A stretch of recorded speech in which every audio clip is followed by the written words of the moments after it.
kita ini masih bermasalah dalam hal bagaimana pelaksanaan sholatnya dan bagaimana pelaksanaan sedekah. Maka tadi yang di awal diulangi lagi, surat 7 ayat 33. Surat 7 Al-A'raf ayat 33.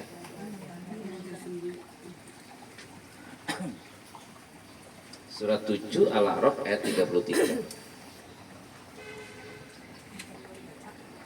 Yang tadi dibaca. Ya. Ketemu Bu? Ya. Pak, lanjut aja ya. Tadi yang penting sudah dimulai tadi ya. Sudah Bu ketemu? Ya, mangga. A'udzubillahi minasyaitonirrajim. Bismillahirrahmanirrahim.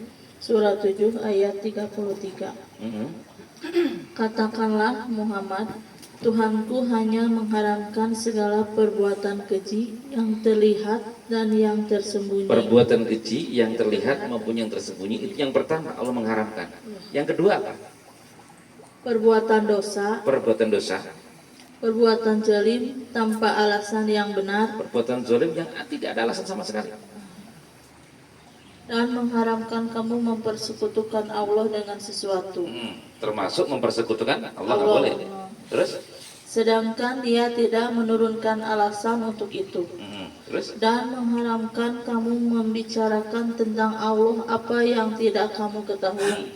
Nah, inilah yang dimaksud adalah Allah mengharamkan yang pertama perbuatan keji, nampak maupun sembunyi, ya. Dan sampai membicarakan tentang Allah, tapi kita nggak ngerti tentang Allah itu. Tapi yang kita ambil adalah di sini perbuatan keji yang tidak nampak dulu. Yang kita ini tadi sholatnya bermasalah, sedekahnya juga bermasalah. Mungkin dalam sholat ada di dalam diri kita, dalam pikiran kita. Kalau mungkin dulu masih gadis dan masih bujang, itu biar dilihat oleh calonnya. Ya. Kalau mungkin sekarang ibu-ibu ini bisa dilihat oleh mertua atau orang tuanya. Mungkin sholatnya adalah kita biar anak-anak kita ngikutin kita. Mungkin kita ini sholat biar tetangga lihat, biar tetangga kita melihat kita menjadi orang-orang yang alim, taat beribadah, gitu. Ya, ya. Lah iya kan. Nah, mungkin rekan bisnis kita kalau melihat kita sholatnya selalu sholat tepat waktu dan kita ini tertib sholat, mungkin rekan bisnis kita akan tetap bersama kita dan macam-macam. Berarti usolli sholatal isya, usolli sholatal maghrib, usolli sholatal subhi, sholatal duhri, sholatal asri bukan lillahi ta'ala, tapi apa? Supaya dilihat, lillahi lihat orang, dilihat orang gitu. Bermasalah nggak? Nah, maka ketika Allahu Akbar yang diingat siapa? Tetap Allah. Allahu Akbar, Allahu Akbar. Habis itu dari iftitah, habis itu Fatihah. Mulai iftitah, kemudian masuk ke Fatihah. Kira-kira kebayang nggak itu pikirannya kemana? Entah itu ke dapur, entah itu tadi marah ke suami, entah kunci hilang, naruh dompet di mana, mungkin lauknya belum ditutupin, gitu. Macam-macam. Jujur begitu nggak? Iya. Halo? Jadi kalau semuanya kita masih bermasalah karena melaksanakan sholat pun juga masih bermasalah. Satu. Kemudian ketika kita sedekah, ibu itu nggak ada yang tahu ibu bawa makanan atau sedekah kepada siapapun. Yang tahu keikhlasan dan ketulusan itu cuma ibu dan Allah. Hanya kita sendiri dan Allah. Ibu ikhlas itu juga Allah yang tahu dan ibu. Ibu nggak ikhlas juga ibu dan sendiri dan Allah yang tahu. Nah, bukti bahwasanya kita ini masih bermasalah berarti kita ini masih berkeluh kesah lagi. Itu aja minimal 2. Kalau masalah peningkatan ekonomi dan merosotnya ekonomi itu rasanya yang lain. Yang penting ketika ibu ini Allah akan berikan ujian. Surat 29 ayatnya 2. 29 ayatnya 2. Al-Ankabut ayat 2. Mangga. A'udzubillahi minasyaitonirrajim. Bismillahirrahmanirrahim. Surat Al-Ankabut ayat 2. Ya, mangga. Apakah manusia mengira bahwa mereka akan dibiarkan hanya dengan mengatakan kami telah beriman. Tahan. Itu siapa yang berbicara? Manusia. Ulangi lagi. Yang baca siapa? Apakah manusia mengira bahwa mereka akan dibiarkan hanya dengan mengatakan kami telah beriman? Yang itu yang ngomong siapa? Yang ngomong siapa tuh? Kami berarti manusia itu. Manusia. Iya, kan kami telah beriman. Kan Kami telah beriman. Iya, kami kan. Terus? Dan mereka tidak diuji. Mereka tidak diuji. Ini yang ngomong siapa? Manusia yang beriman. Manusia yang beriman. Apakah manusia itu mengira bahwasanya mereka mengatakan beriman begitu saja, dibiarkan begitu saja, sedang mereka tidak diuji? Jadi yang ngomong siapa ini? Allah atau manusia?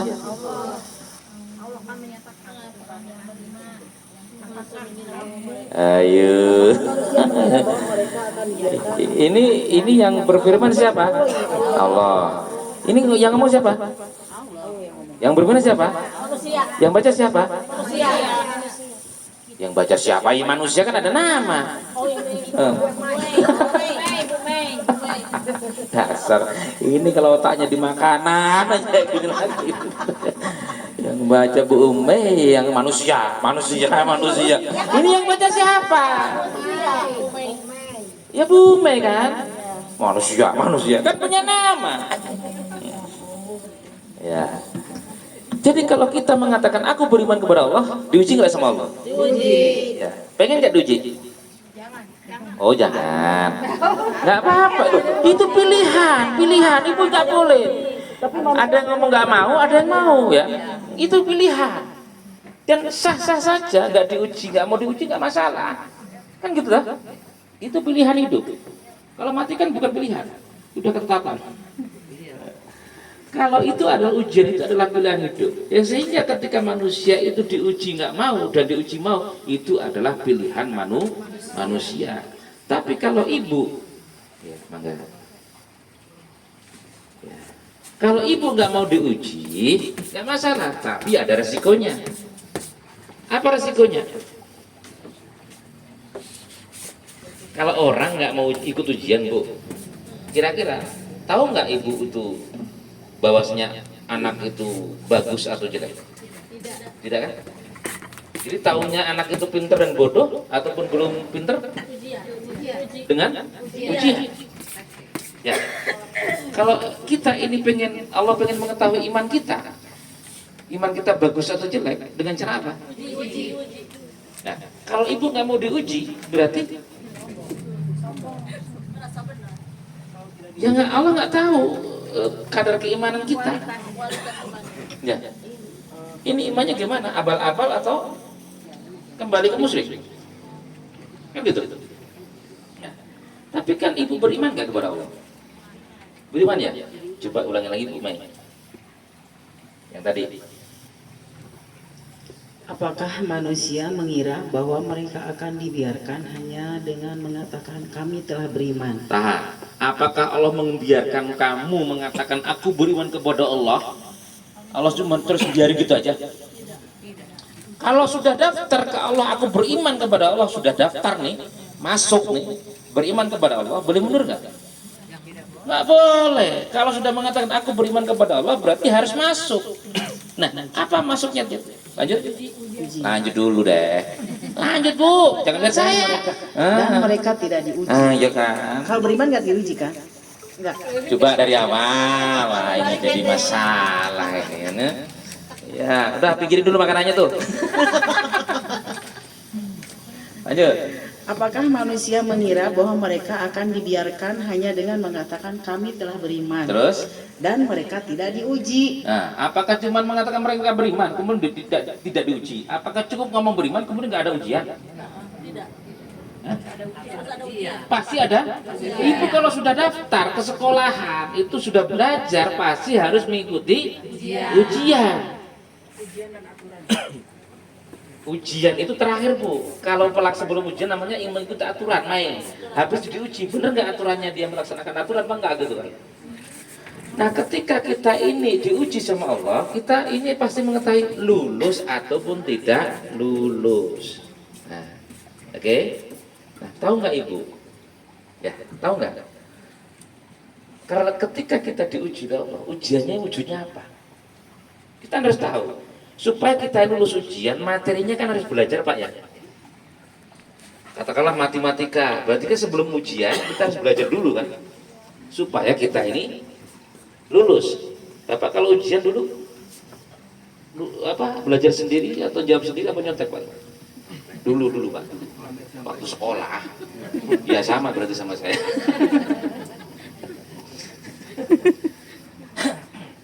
Berarti ketika kita ini ujian, ya kita harus belajar materi yang diuji oleh Allah itu apa saja. Ya, kira-kira materinya apa Bu? Hah? Iya, perintahnya apa, larangannya apa? Kan ujian. Allah menguji kita dengan perintah dan larangan, itu Nabi Ibrahim. Nah ujiannya itu materinya apa, perintahnya apa, larangannya apa?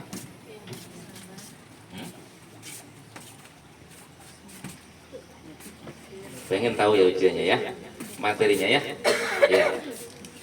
Surat 2 ya. Surat 2 ayatnya 155.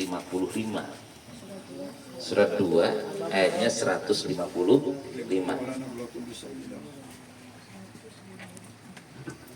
Ibu, saya yakin sudah sering baca.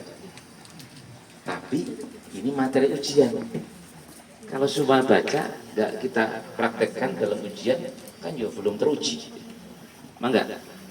A'udzubillahi minasyaitonirrajim. Bismillahirrahmanirrahim. Surat 2 Al-Baqarah ayat 155. Mangga.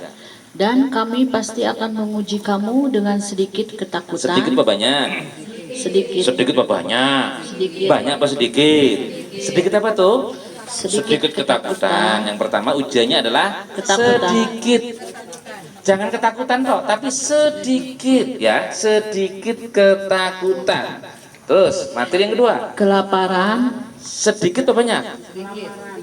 Sedikit kelaparan. Terus Kekurangan harta dan jiwa. kekurangan harta dan jiwa, kita sering berselisih, kita sering bertengkar, kekurangan jiwa. Kita ini susah untuk beli yang lain, yang bersenang-senang nggak bisa, hanya untuk kecukupan harian, itu kekurangan harta. Terus Dan buah-buahan. dan buah-buahan. Ibu bapak ketika kerja gajinya kecil atau mungkin nggak gajian ya, buah-buahan. Terus Dan sampaikanlah kabar gembira kepada orang-orang yang sabar. jadi ujian ini, ibu bapak ini akan menjadi lulus dalam ujian.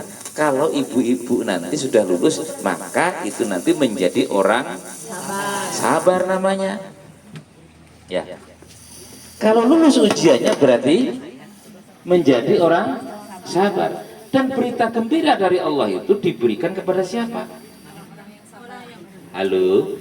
Berita gembira itu diberikan kepada siapa? Kira-kira orang Cianjur boleh nggak diberikan kabar gembira? Boleh kalau orang Cipanas boleh nggak dikasih kabar gembira? Kalau sabar. Lah sekarang sabar nggak? Sabar udah pindah.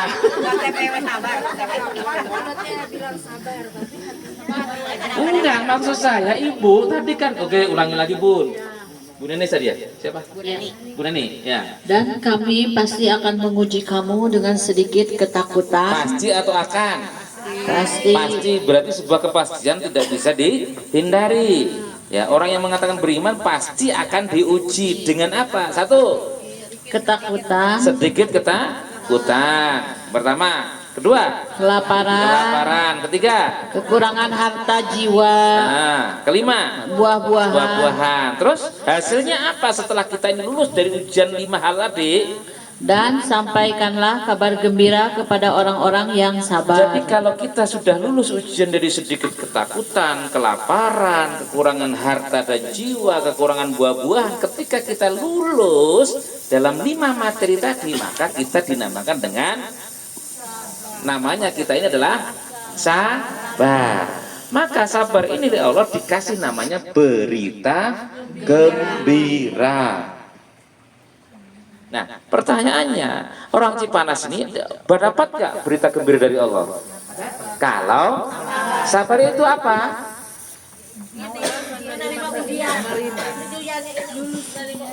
Sabar itu yaitu ketika dia lulus dari sedikit ketakutan, kelaparan, kekurangan harta dan jiwa, kekurangan buah-buahan.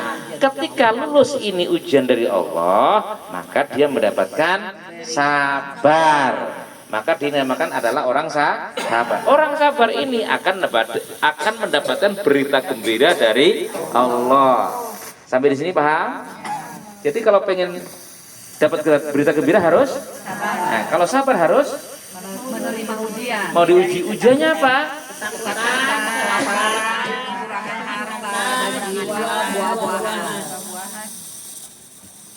Baru nyantol ini. Kenapa? Karena makanannya jadi pinggirin. Oh, takut kebagian, takut kelaparan gitu. Ya udah nanti aja, biar lapar sekalian. Nggak bakal kelaparan di Indonesia ini. Nah, ibu aja berhenti di perempatan, pasti dapat makan nanti. Ya, di perempatan lampu traffic. Berarti kita ini termasuk orang-orang sabar nggak? Hah? Termasuk orang-orang sabar nggak? Hah? Termasuk ya? Masih berkeluh kesah nggak? Harusnya tidak. Maka ini harus ada runtutan acaranya. Pertama ya, kita ini biar nggak berkeluh kesah. Ini berkeluh kesah lagi kikir ini adalah hasil. Ya, kalau kita sholat dan kita sedekah, kemudian kita beriman dengan sistem kita dapat mau ujian dari Allah dengan materinya adalah sedikit ketakutan, kelaparan, kekurangan harta dan jiwa dan buah-buahan, maka kita ini masuk kategori sabar. Orang itu kalau sabar pastinya tidak berkeluh kesah dan kikir.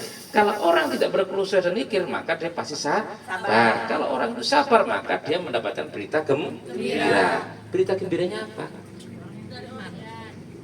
Berita gembira dari Allah itu apa beritanya? Lulus ujian, masuk lulus ujian namanya adalah Neni. Masuk gitu toh, lulus, masa nggak ada hadiah dari Allah? Ibu kalau anak kita lulus ujian nilainya bagus dikasih apa? Hadiah. Entah itu dari rumah orang tuanya ataupun dari sekolah, ini ya. Nah kalau semuanya anak ya, kita ini lulus ujian dari Allah, dikasih hadiah nggak dari Allah? Apa tuh hadiahnya? Yakin, benar. Oh gitu. Ya. Tambah lagi surat 2 153. Tadi berapa tadi? Oh 55. Mundur dong.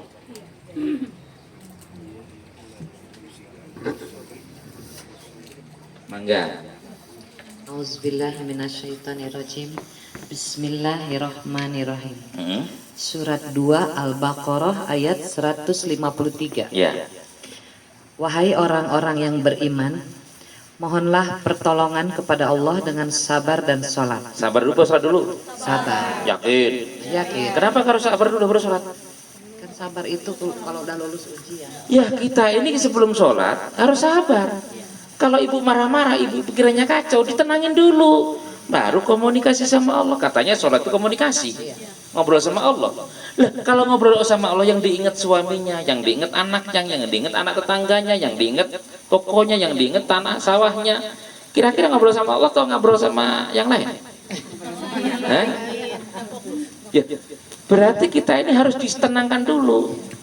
Sabar dulu. Masalah diselesaikan. Tenang dulu Pak, nanti kita teruskan pertengkaran kita ya. Saya tak sholat dulu, nanti kita sambung, tenang aja. Ya, habis sholat, kita tengkar lagi. Aduh, ruwet ini. Ya.